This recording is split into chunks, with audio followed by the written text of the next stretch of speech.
Joining me now is retired General Chuck Wald, the former deputy commander of U.S. European Command. He's now a distinguished fellow with the Jewish Institute for National Security of America. And also joining us is Mayad Maleki, senior fellow at the Foundation for Defense of Democracies and an Air Force veteran. He was also born and raised in Iran. Gentlemen, welcome to you both.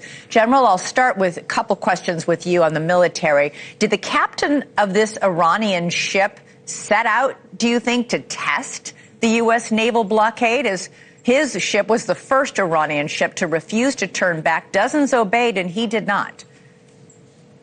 Well, I don't know what his intention was, but he certainly got the message, and I think the message got across to anybody else, the Iranians or anybody else that's going to try to go through the blockade. The United States Navy does not bluff. So if his intention was to test it, I guess he got the test and failed. General, Iran says it will now retaliate for this. What do you think they mean, and what might it look like? Well, I don't think they can do much more than they already have. They can harass things. They can have, they keep threatening they're going to mine the Straits of Hormuz. They keep threatening they're going to shoot, have fast boats shoot, potentially drones. They've really shown their hand already.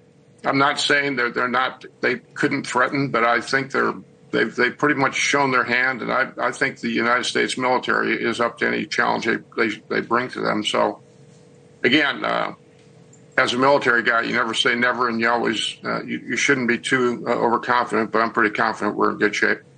Maya, Iran is refusing to publicly confirm it'll even take part in these peace talks set to start tomorrow, but privately they're reportedly making plans to attend. What's with all the mixed messages?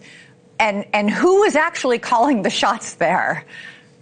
Yeah, thanks for having me. That's a great question. I think that's really a clear indication of what's really happening in Iran. I mean, I wouldn't pay attention to the rhetoric.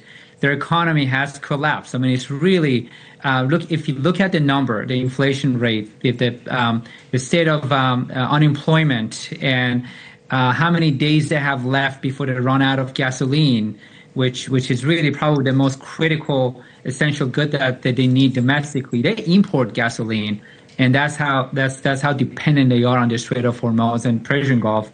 So I wouldn't pay attention to the rhetoric. This is a regime that is really good at trying to shape perception. But the reality is they really need this deal. You know, every time they've been pressured, they come back. They usually come back to the table.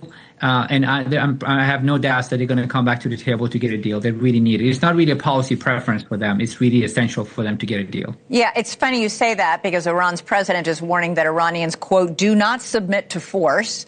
One Mideast expert said today, I think that the Iranians want a deal, but Trump is just too crude. He wants a total victory in public.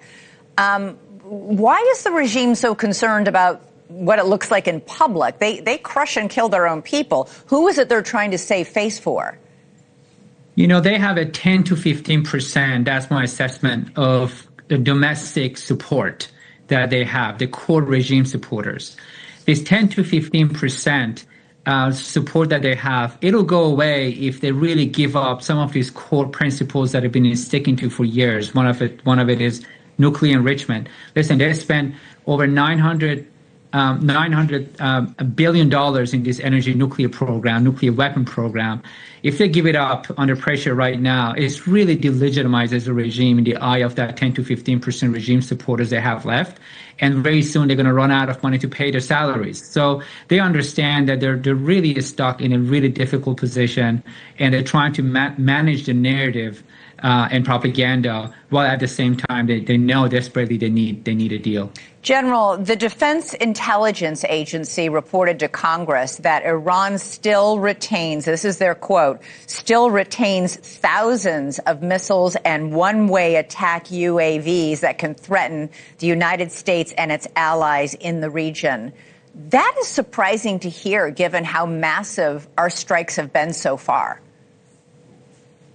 Yeah, I'm a little surprised at the numbers, but again, they're getting imports from maybe China or even Russia, for that matter, and they can build their own. I think if they had such a great capability, they'd be using it now. And I'm not saying you shouldn't be worried about Iranian threats, but I think they're pretty much wasted. But this is the Defense Department's own intelligence agency that is saying they still have this. Yeah, well, there's different types of missiles and there's different types of weapons too. And some of these missiles aren't very long range, and they're kind of keeping some of their powder dry for the last gasp. I think the United States military has done, as we've heard over and over the last 6 weeks, a marvelous job of putting the Iranians back years, if not decades.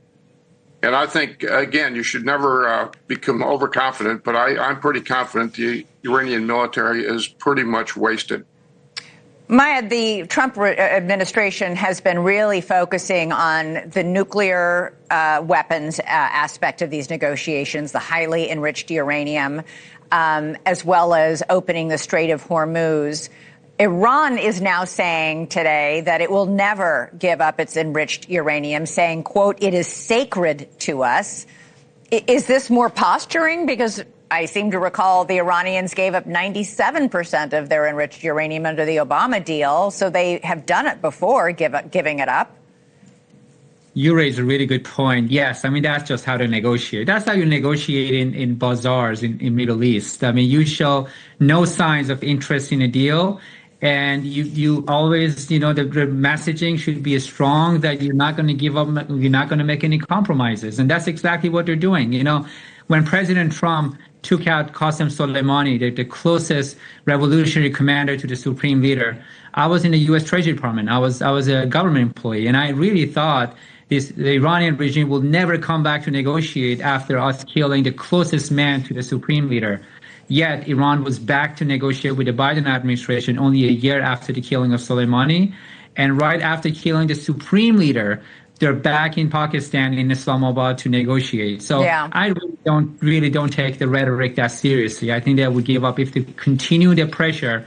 That they're going to do anything to survive. Okay. General Chuck Wald, Mayed Maleki, really appreciate both your expertise and your analysis. Thank you so much. Thanks, Elizabeth. Appreciate it.